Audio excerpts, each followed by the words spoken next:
Мисалы ошо бүгүнкү шарттарды эске алганда, ошо агартуу жаатында эмнелерге көңүл буруу менен биз бул кыймылдын зыяндарынан коргоп кала алабыз?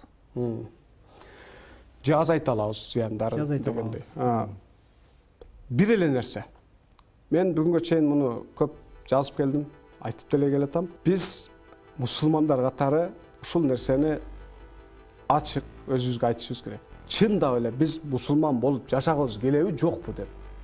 Себеби күч келген жеринде мусулман болбой коюп, анан эч кимге күч келбеген жерлеринде мусулман бола калып, бири-бирине күчүн көргөзүп, капырдыкка чыгарып ошентип жүрө бербейт. Так, мусулман болгубуз келсе, биз аң сезимдик жактан өнүгүүгө мажбурбуз. Бул Кур'ан-ы Каримдин эң негизги терең буйруктарынын бирөөсү. Кур'ан-ы Каримдин эң негизги буйругу, биринчи буйругу оку деген буйрук. Мунун сыртында жаңылбасам 273 жерде терең ой жүгүрт, кылдат ой жүгүрт, кайра шашпай ойлон деген аналитикалык ой жүгүртүүгө адамды ыктаган, түрткөн Кудайдын буйруктары бар, мындайча айтканда. Демек, биз аң сезимдик жактан өнүгүшүбүз керек, дүйнө таным кеңейиш керек, исламды тайыз эмес, терең түшүнүүгө багыт алышыбыз керек.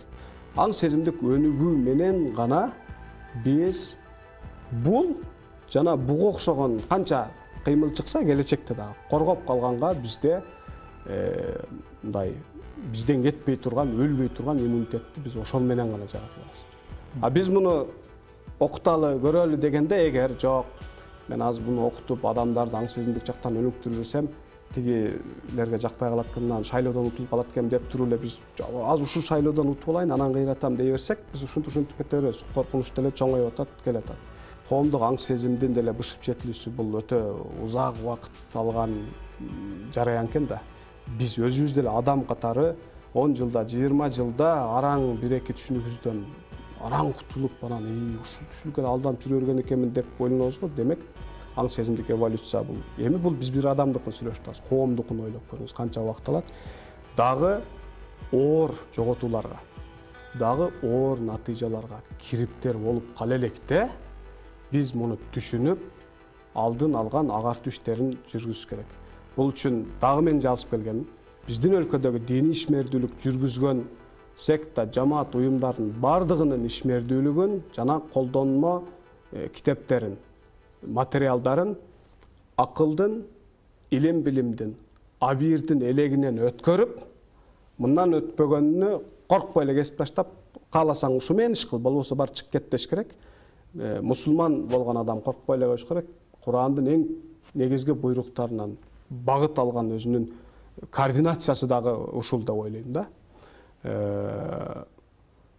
Мусулманчылыктан чыгып калбайт, капыр болуп калбайт, тозокко түшүп калбайт, коркпойт. Башкача айтканда, кайра мындай адамдыкка, инсаниятка кызмат кылган болот. Ушундай багыт албасак, ушундай реформа жүргүзбөсөк, мына бул баягы президентибиз дагы кээде сөз козгоп турган дин таануу сабагында дагы биз кудум ушул акылдын, логиканын, илим билимдин, абийирдин элегинен өткөн гана диний түшүнүктөр, принциптер бизге жол көрсөтүүчү болуш керек, ыйык болуш керек.